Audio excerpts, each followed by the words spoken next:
Bismillahirrahmanirrahim. Assalamualaikum warahmatullahi wabarakatuh. Halo teman-teman, perkenalkan nama saya Rifka Modiwah Daniasyam dengan NIM L0212111074, Program Studi Manajemen Sumber Daya Perairan, Fakultas Ilmu Kelautan dan Perikanan, Universitas Hasanuddin.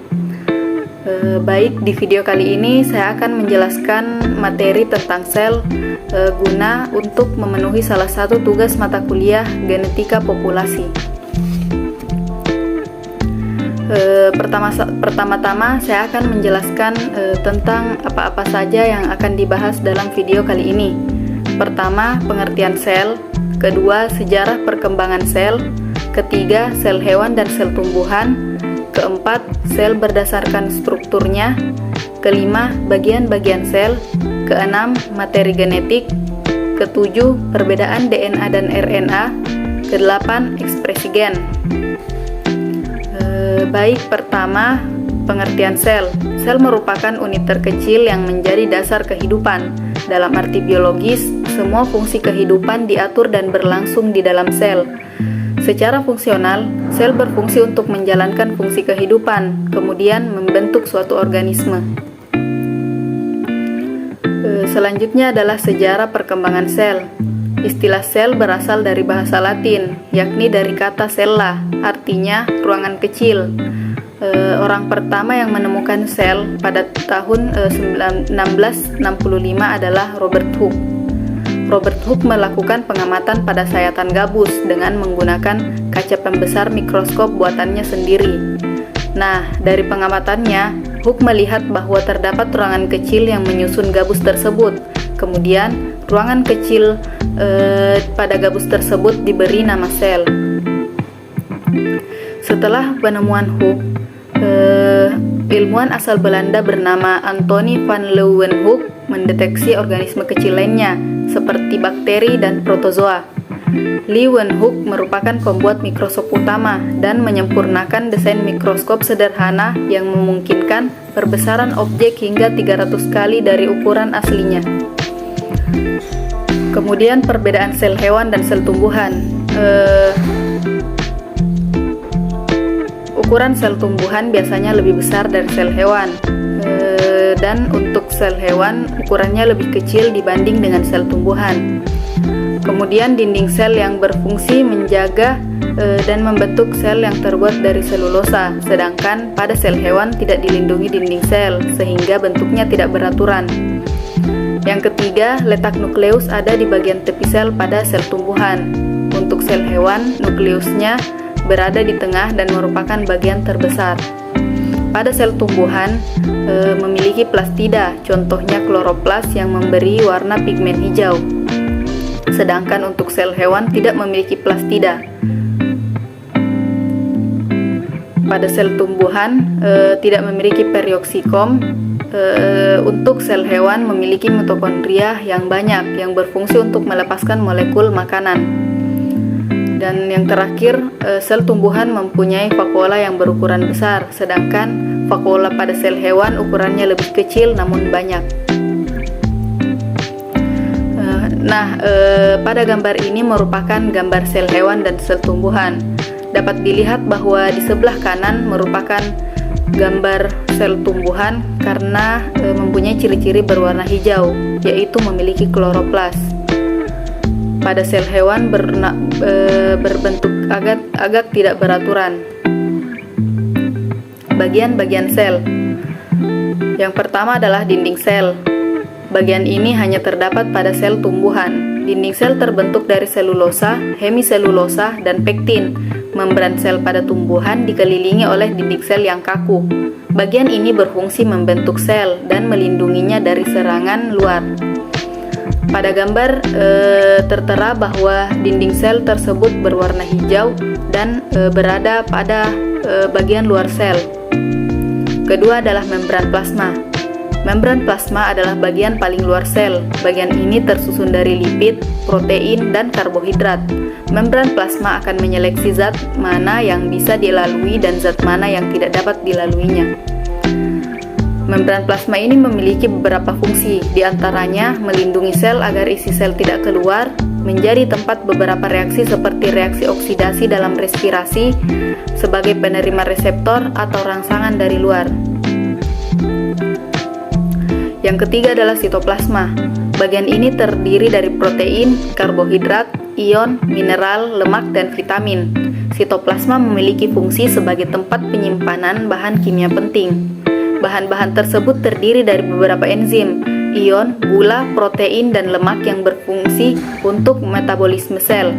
Bagian ini selalu bergerak dikarenakan kandungan yang ada di dalamnya. Sitoplasma bergerak secara acak dipengaruhi oleh muatan ion. Pergerakan sitoplasma biasa disebut dengan gerak Brown. Selanjutnya ada organel sel. Organel sel ini merupakan tempat di mana fungsi sel itu dijalankan. Bagian ini memiliki unit-unit yang memiliki fungsinya tersendiri. Di antaranya yaitu ada nukleus. Nukleus merupakan organel sel terbesar dan mengandung informasi genetik DNA. Unit ini mengendalikan aktivitas seluler dan reproduksi seluler. Kedua ada retikulum endoplasma atau RE. Retikulum endoplasma merupakan sistem membran yang tersusun tidak beraturan. RE berfungsi menghubungkan nukleus dan membran plasma. Kemudian ada ribosom. Ribosom berada di dalam sitoplasma atau melekat pada membran RE saat proses sintetis berlangsung. Selanjutnya sentriol. Sentriol hanya terdapat pada sel hewan dan dapat dilihat pada saat sel sedang membelah. Selanjutnya ada badan Golgi.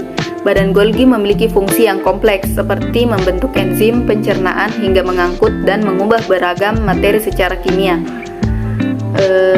Kemudian lisosom. Lisosom ini berfungsi melindungi sel dengan menelan benda asing dan membantu pembaruan sel. Setelah lisosom ada mitokondria. Mitokondria merupakan tempat berlangsungnya respirasi aerobik di dalam sel. Selanjutnya ada plastida. Plastida terdapat pada sel tumbuhan. Organel ini mengandung pigmen atau pemberi warna pada tumbuhan. Kemudian perioksikom. Perioksikom merupakan organel yang mengandung enzim katalase dan oksidasi. Organel ini biasanya ditemui di sel hati dan ginjal pada hewan.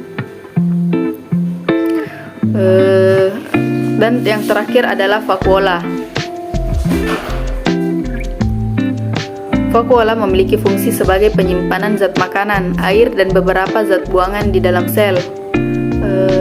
Sebelumnya ada gloxisom, yaitu menghasilkan enzim katalase dan oksidasi yang terdapat pada sel tumbuhan.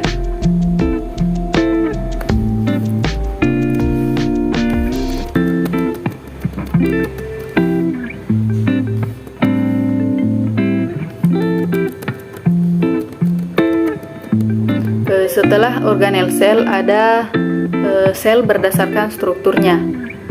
Sel berdasarkan strukturnya terbagi menjadi dua, yaitu sel prokariotik dan sel eukariotik. Yang pertama, sel prokariotik. Istilah prokariotik berasal dari bahasa Yunani, yaitu pro dan karyon. Pro artinya sebelum dan karyon artinya inti. Jadi, sel prokariotik berarti sebelum inti. Bagian dalam sel prokariotik disebut sitoplasma. Sel prokariotik tidak memiliki nukleus sejatinya karena bahan intinya masih tersebar di dalam sitoplasma dan belum diselubungi oleh membran inti. Yang kedua ada sel eukariotik. Sel eukariotik sebagai kelompok organisme yang sel-selnya mengandung nukleus dan dikelilingi oleh membran nukleus. Kromosom terdiri dari asam deoksiribonukleat yang membentuk kompleks dengan sejumlah protein dan jumlah protein lebih dari satu. Kelompok mikroorganisme ini mempunyai nukleus sejati. Dinding sel eukariotik pada umumnya lebih tebal dibandingkan dengan dinding sel.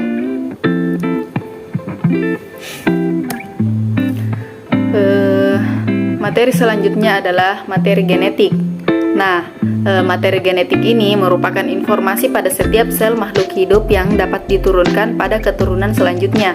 Biasanya materi genetik juga disebut sebagai asam nukleat atau faktor hereditas yang terdiri dari kromosom, gen, DNA, dan RNA akan diturunkan melalui proses reproduksi. pada materi genetik, yang pertama adalah DNA atau deoksiribonukleik akid. DNA adalah rangkaian nukleotida yang saling berhubungan. DNA terdiri atas dua rantai polinukleotida yang tersusun dalam heliks ganda, yang biasa disebut dengan double helix. Setiap nukleotida terdiri atas 3 komponen, yaitu fosfat, gula deoksiribosa, dan basa nitrogen, dihubungkan oleh ikatan fosfodiester. Ada 2 macam basa nitrogen penyusun DNA, yaitu basa purin dan basa pirimidin.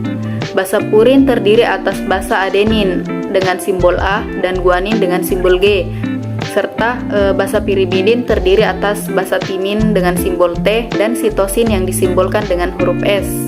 2 rantai tersebut saling berikatan pada bagian basa nitrogen yang dihubungkan oleh ikatan hidrogen.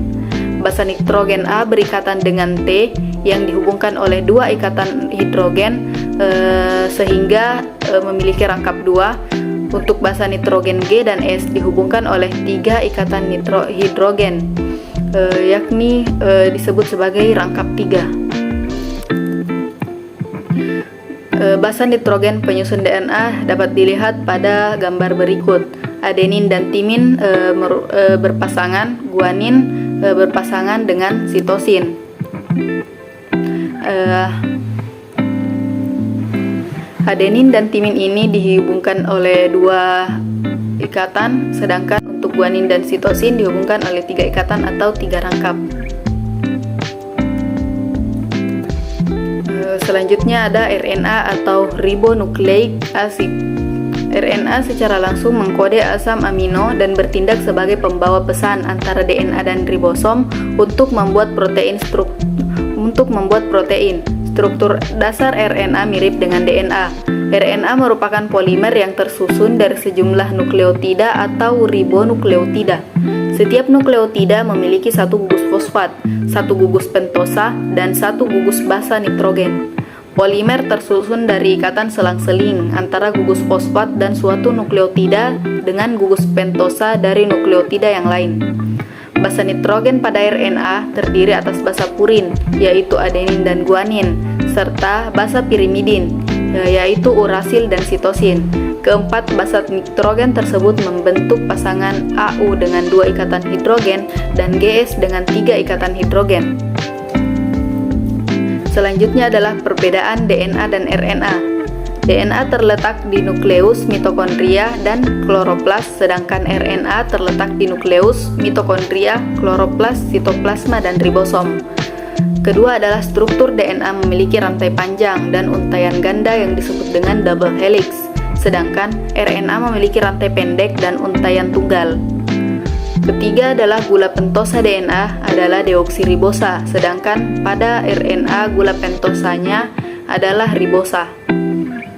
Yang keempat, basa nitrogen DNA terdiri dari purin, yaitu adenin dan guanin, dan pirimidin yang terdiri dari timin dan sitosin.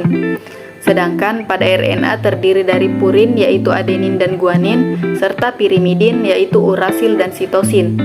Kadar DNA ini tetap, sedangkan kadar RNA dapat berubah-ubah sesuai dengan sintetis proteinnya. Yang terakhir, fungsi DNA membawa materi genetik dan mengatur proses sintesis protein, sedangkan RNA berfungsi sebagai pelaksana sintetis protein. Setelah DNA, RNA yang terakhir adalah kromosom. Kromosom adalah benda-benda halus seperti benang yang mudah menyerap warna, berfungsi sebagai pembawa sifat keturunan. Di dalam sel diploid, kromosom tampak berpasang-pasangan. Sepasang kromosom disebut kromosom homolog, yaitu memiliki bentuk, ukuran, dan urutan gen yang sama. Manusia mempunyai 46 buah kromosom atau 23 pasang kromosom. Kromosom terdiri dari 44 buah atau 22 pasang yang disebut autosom, serta sepasang kromosom kelamin, yaitu gonosom, XX pada wanita dan XY pada pria. Sel telur memiliki 22 buah autosom dan 1 X, sedangkan pada sel sperma memiliki 22 buah autosom dan 1 X atau 1 Y. Kromosom tersusun atas benang kromatin, terdiri dari DNA, RNA, hasil transkripsi, dan protein yang bersifat histon atau asam dan non-histon atau basa. Gen adalah materi genetik yang terdiri atas sepenggal DNA yang menentukan sifat individu. Unit terkecil materi genetik ini terdapat dalam setiap lopus yang khas pada kromosom. Gen terdiri atas sepenggal DNA yang melakukan sifat individu melalui pembentukan polipeptida. Gen berperan sebagai pengendali sifat pada organisme. Beberapa sifat yang diwariskan diantaranya warna kulit, bentuk mata, bentuk rambut, atau beberapa jenis penyakit tertentu. Proses pewarisan sifat dari orang tua induk ke anaknya disebut hereditas. Selanjutnya simbol gen. Simbol gen ini terdiri dari gen dominan, disimbolkan dengan huruf kapital seperti A dan W. Gen resesif disimbolkan dengan huruf kecil, misalnya A dan W. Gen heterozigot disimbolkan dengan dua huruf yang terdiri dari huruf kapital dan huruf kecil, misal A huruf kapital, A huruf kecil, dan W huruf kapital dan W kecil. Gen homozigot dominan disimbolkan dengan dua huruf kapital seperti AA kapital dan WW kapital. Gen homozigot resesif disimbolkan dengan dua huruf kecil, contohnya AA kecil dan WW kecil. Selain itu,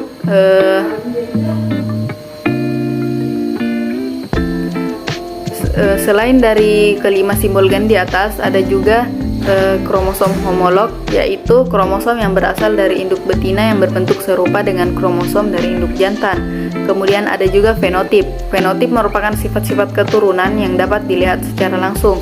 Contohnya adalah tinggi, warna, dan bentuk. Terakhir ada genotip. Genotip adalah sifat-sifat keturunan yang tidak dapat dilihat, seperti simbol AA kapital, A kapital, A kecil, dan AA kecil. Setelah gen ada regulasi ekspresi gen. Regulasi ekspresi gen memberikan kendali sel atas semua struktur dan fungsi, dan merupakan dasar untuk diferensiasi sel, morfogenesis, dan keserbagunaan dalam beradaptasi dari setiap organisme. Regulasi ekspresi gen ini terdiri dari dua, yaitu gen konstitutif dan gen non-konstitutif. Gen konstitutif yaitu gen yang diekspresikan dalam sel tertentu atau ditranskripsi secara terus-menerus. Sedangkan untuk gen konstitutif, gen non-konstitutif, gen yang dapat dihidupkan atau dimatikan oleh produk gen pengatur. Gen dihidupkan yaitu diinduksi, gen dimatikan yaitu ditekan. Selanjutnya tahap ekspresi gen. Ekspresi gen menjelaskan proses pembuatan produk fungsional dari gen. Terdiri atas tiga, yaitu gen struktural, gen regulasi, dan gen fenotipik.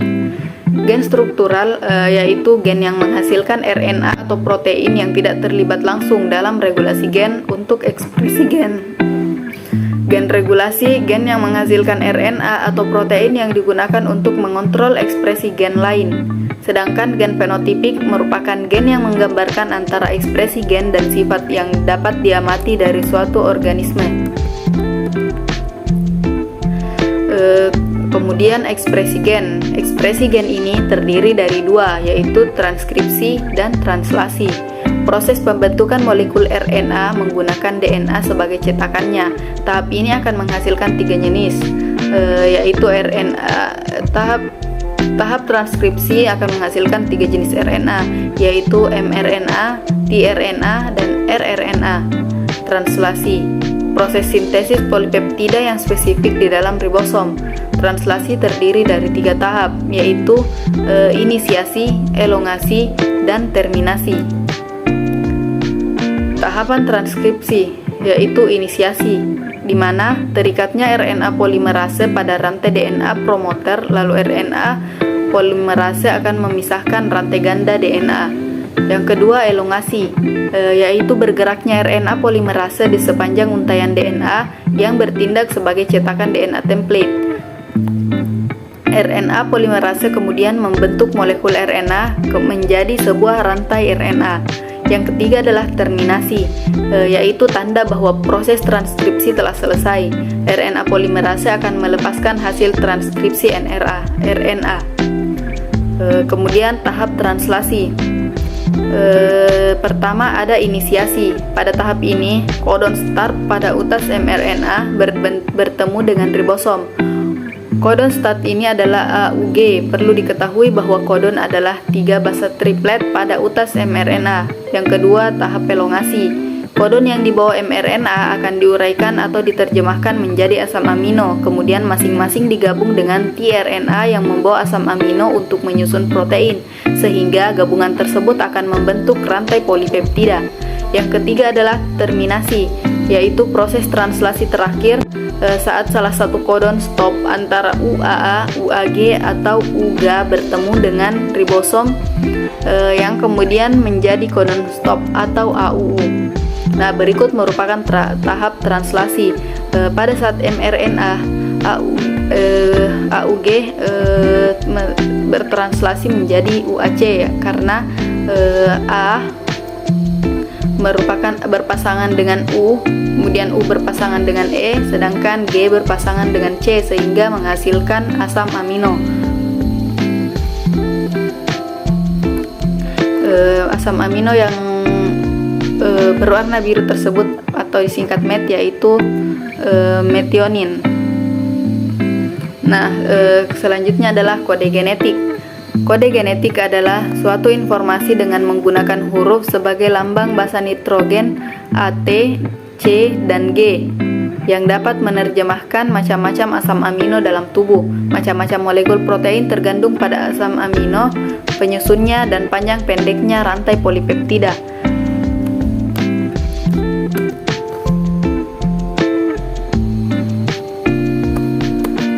Baik, mungkin hanya ini yang bisa saya sampaikan. Terima kasih atas segala perhatiannya. Mohon maaf jika terjadi kesalahan. Saya akhiri. Assalamualaikum warahmatullahi wabarakatuh.